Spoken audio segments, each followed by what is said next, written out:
Assalamualaikum warahmatullahi wabarakatuh. Selamat siang yang terhormat kepada Bapak Firdaus Wajidi. Kami dari Kelompok 9 akan mempresentasikan materi mengenai konsep Islam tentang pembinaan dalam keluarga. Sebelumnya, izinkan kami untuk memperkenalkan diri terlebih dahulu.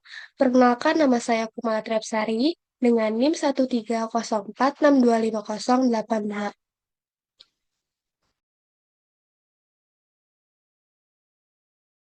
Perkenalkan, nama saya Zulika Jasmine dengan NIM 13046251102. Perkenalkan, nama saya Asmi Lintang Syahada dengan NIM 13046251105. Kenalkan, nama saya Faiz Nurul Widiatmoko dengan NIM 13046251113. Baik, selanjutnya.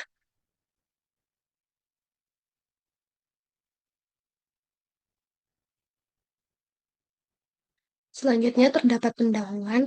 Konsep Islam tentang pembinaan dalam keluarga menekankan bahwa keluarga merupakan tempat pendidikan pertama bagi setiap individu dalam menanamkan nilai keimanan, akhlak, dan tanggung jawab. Dalam ajaran Islam, orang tua memiliki peran utama sebagai pendidik dan pembimbing, memberi teladan, serta menanamkan ajaran agama kepada anak sejak dini agar terbentuk pribadi yang beriman, berakhlak mulia, dan bertanggung jawab.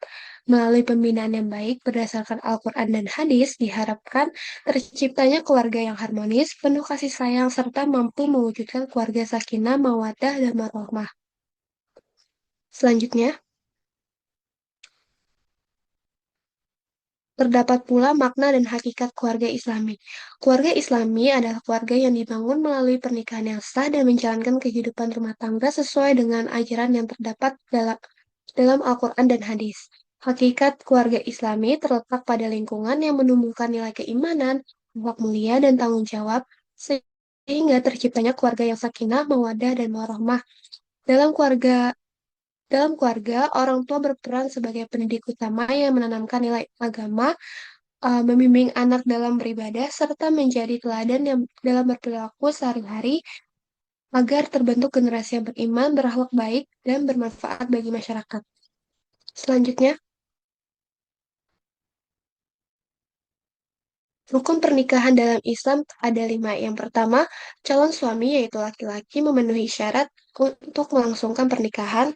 Kedua, calon istri yaitu perempuan yang halal untuk dinikahi dan tidak memiliki halangan syar'i.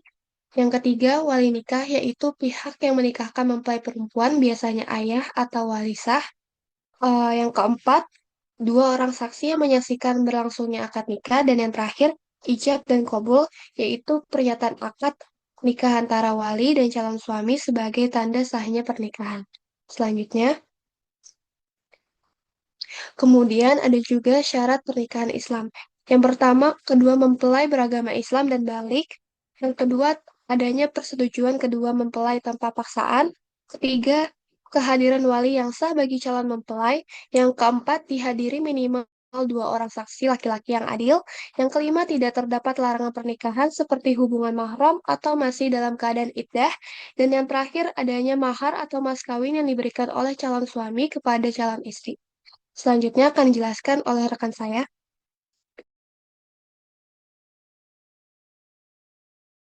Baik, selanjutnya saya akan melanjutkan penjelasan mengenai tuntunan pembinaan keluarga Islami serta konsep talak dan rujuk dalam Islam. Yang pertama ada tuntunan pembinaan keluarga Islami. Keluarga merupakan unit terkecil dalam masyarakat yang memiliki peran penting dalam meningkatkan kesejahteraan masyarakat serta mengurangi berbagai masalah sosial. Dalam keluarga, orang tua memiliki peran sebagai pendidik yang bertanggung jawab menanamkan nilai-nilai Islam kepada anak sejak dini. Nah, oleh karena itu, orang tua harus mampu mengarahkan dan membimbing anak agar memahami ajaran agama dengan baik. Nah, saat ini banyak, seperti contohnya saat ini banyak wanita yang juga bekerja di luar rumah, baik karena kebutuhan ekonomi maupun untuk mengembangkan diri. Nah, oleh sebab itu, peran ayah dalam keluarga juga menjadi sangat penting agar pembinaan keluarga tetap berjalan dengan baik. Nah, salah satu hal penting dalam pembinaan keluarga adalah membangun komunikasi yang baik, baik di dalam keluarga maupun dengan lingkungan masyarakat. Lalu apa saja? Lalu di sini ada upaya pembinaan keluarga. Beberapa upaya yang dapat dilakukan dalam pembinaan keluarga antara lain yang pertama, membangun dan memelihara komunikasi dalam keluarga. Hubungan antara anggota keluarga harus dijaga dengan baik agar tercipta rasa aman bagi anak-anak. Nah, hubungan antara suami dan istri juga perlu dibangun dengan suasana yang santai agar mereka bisa saling mengungkapkan perasaan seperti masalah pekerjaan, tentang masalah hari ini ataupun mau hal-hal lain yang dirasakan. Lalu yang kedua, membangun hubungan yang akrab antara suami dan istri. Hal ini membutuhkan niat baik dan sikap toleransi yang tinggi agar berbagai masalah dalam rumah tangga dapat diatasi dengan baik. Lalu dengan adanya komunikasi yang baik dan hubungan yang harmonis, keluarga dapat berkembang menuju kehidupan yang lebih baik di masa depan. Nah, dalam upaya pembinaan keluarga, selain menjalin dan memelihara komunikasi yang baik antar anggota keluarga, juga harus menumbuhkan kesatuan sikap antara ayah dan ibu agar anak merasa aman. Lalu yang ketiga, membina hubungan harmonis antara suami dan istri melalui keterbukaan, saling memahami, dan suasana yang akrab. Lalu yang keempat, hubungan suami istri memerlukan niat yang baik dan sikap toleransi untuk menyelesaikan berbagai masalah dalam keluarga. Itu adalah poin-poin upaya dalam pembinaan keluarga. Lalu di sini ada talak.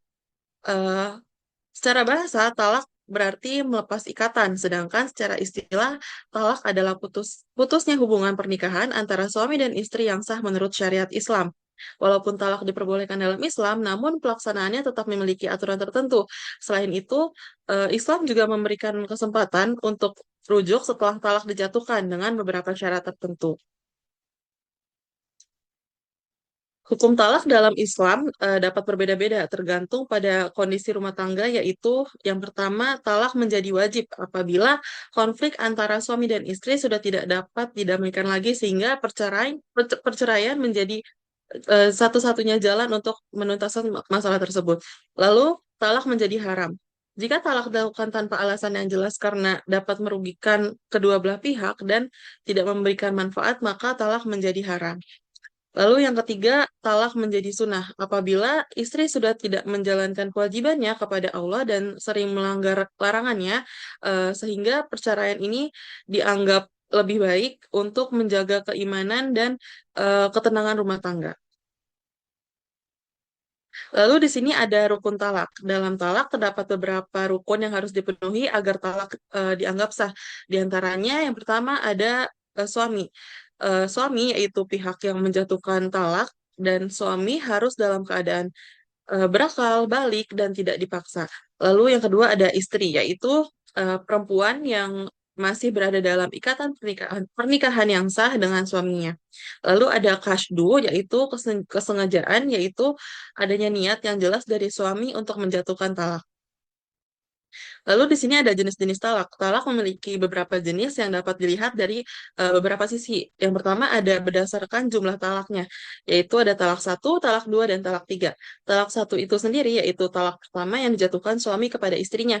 Lalu yang yaitu talak kedua yaitu talak yang dijatuhkan untuk kedua kalinya atau dua talak sekaligus seperti aku jatuhkan talak padamu talak 2 gitu. Lalu ada talak 3 yaitu talak yang dijatuhkan untuk ketiga kalinya sehingga suami tidak dapat rujuk kembali dengan istrinya kecuali setelah memenuhi syarat tertentu. Nah, lalu talak berdasarkan boleh tidaknya rujuk. Nah, yang pertama ada talak bain dan talak raj'i. Untuk talak raj'i itu sendiri yaitu talak yang masih memungkinkan suami untuk rujuk kembali kepada istrinya selama masa iddah tanpa melakukan akad nikah baru. Sedangkan untuk talak bain ini sendiri yaitu talak yang tidak memungkinkan untuk rujuk kecuali dengan akad nikah yang baru. Talak bain ini dibagi menjadi dua yaitu talak bain sugro dan talak bain kubro. Untuk talak bain sugro itu sendiri yaitu talak yang memutuskan hubungan suami istri tetapi masih memungkinkan menikah kembali dengan akad baru. Lalu sedangkan untuk talak bain kubro ini sendiri yaitu talak 3 yang membuat mantan suami tidak dapat menikahi kembali mantan istrinya kecuali eh, setelah mantan istrinya menikah dengan laki-laki lain dan kemudian berpisah. Lalu jenis talak berdasarkan keadaan istri, yaitu ada talak sunni dan talak bid'i. Untuk talak sunni itu sendiri, yaitu talak yang dijatuhkan ketika istri dalam keadaan suci dan belum dicampuri. Sedangkan untuk talak talak bid'i ini yaitu talak yang dijatuhkan ketika istri sedang haid atau dalam keadaan suci tetapi sudah dicampuri. Lalu di sini ada rujuk. Rujuk adalah kembalinya suami kepada istrinya setelah terjadi talak raj'i sebelum masa iddah berakhir. Dalam hal ini, suami dan istri dapat kembali hidup bersama tanpa perlu melakukan akad nikah baru karena ikatan pernikahan sebelumnya belum sepenuhnya terputus. Nah, hal ini juga dijelaskan dalam Al-Quran surat Al-Baqarah ayat 228 yang menyebutkan bahwa suami memiliki hak untuk merujuk istrinya selama masa iddah apabila keduanya ingin memperbaiki hubungan. Lalu di sini ada syarat rujuk. Agar rujuk dianggap sah menurut syariat, terdapat beberapa syarat yang harus dipenuhi, yaitu talak yang terjadi bukan talak satu atau talak dua. Talak yang terjadi adalah talak satu atau talak dua, bukan talak tiga. Dan istri masih berada di dalam masa iddah. Dan suami menyatakan keinginannya untuk rujuk secara jelas. Dan yang terakhir, adanya saksi yang menyaksikan proses pengucapan rujuk tersebut.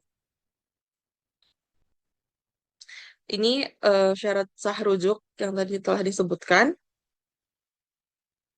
Lalu selanjutnya akan dijelaskan oleh rekan saya, Asmi. Baik, pada slide ini akan dijelaskan tentang hakikat pembinaan anak dalam Islam. Pembinaan anak dalam Islam ini merupakan proses mendidik dan membimbing anak sejak dini agar anak dapat tumbuh menjadi pribadi yang beriman, berakhlak baik, dan taat kepada Allah.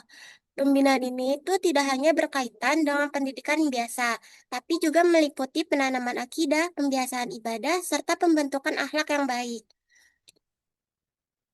Melalui pembinaan tersebut, anak diharapkan dapat memahami nilai-nilai agama sejak kecil. Nah, dalam hal ini, orang tua juga memiliki peran yang sangat penting karena pendidikan utama dan juga teladan bagi anak dalam kehidupan sehari-hari. Boleh di next?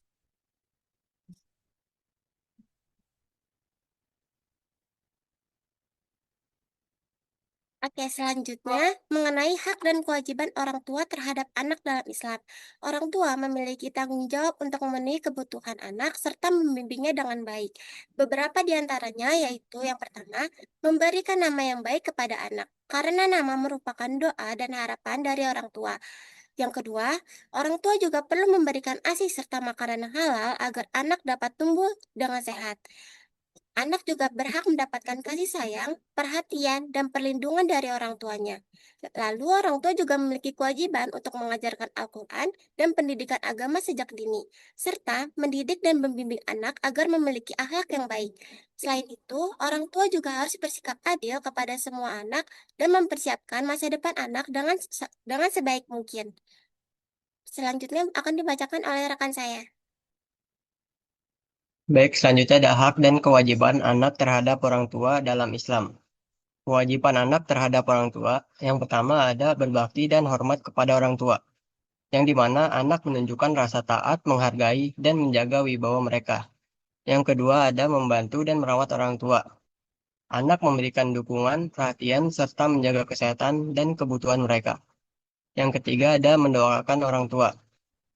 Anak memohon kebaikan, keselamatan, dan keberkahan hidup bagi mereka. Yang terakhir ada meneladani sikap baik dan menjauhi perilaku yang menyakiti. Yang mana anak-anak mengikuti contoh positif orang tua dan menghindari tindakan yang membuat mereka kecewa. Lalu ada hak orang tua atas anak.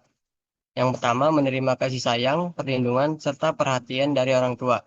Anak tumbuh dengan rasa aman dan nyaman. Yang kedua ada mendapatkan pendidikan dan bimbingan agama sejak usia dini untuk membentuk karakter, moral, dan keimanan sejak kecil. Yang ketiga, kebutuhan dasar terpenuhi, yang dimana anak memperoleh makanan, pakaian, tempat tinggal, dan kesehatan yang layak. Lalu yang terakhir ada mendapatkan perlakuan yang adil tanpa membeda-bedakan antara anak, semua anak dihargai dan diperlakukan setara dalam keluarga. Bisa di next. Jadi di sini ada kesimpulannya. Yang pertama, keluarga menurut Islam merupakan tempat pendidikan pertama dan utama dalam membentuk nilai keimanan, akhlak, dan kepribadian anggota keluarga. Yang kedua, pembinaan keluarga dilakukan dengan berlandaskan Al-Quran dan hadis sebagai pedoman dalam menjalankan kehidupan rumah tangga. Yang ketiga, setiap anggota keluarga wajib memenuhi hak serta kewajiban masing-masing untuk menciptakan hubungan yang harmonis, dan penuh tanggung jawab. Yang keempat, orang tua memiliki peran penting sebagai pendidik dan teladan dalam menanamkan nilai agama, moral, dan perilaku yang baik kepada anak. Lalu yang terakhir ada tujuan utama pembinaan keluarga dalam Islam adalah mewujudkan keluarga sakinah, mawadah, dan rahmah, serta membentuk generasi yang beriman dan berakhlak mulia. Jadi next.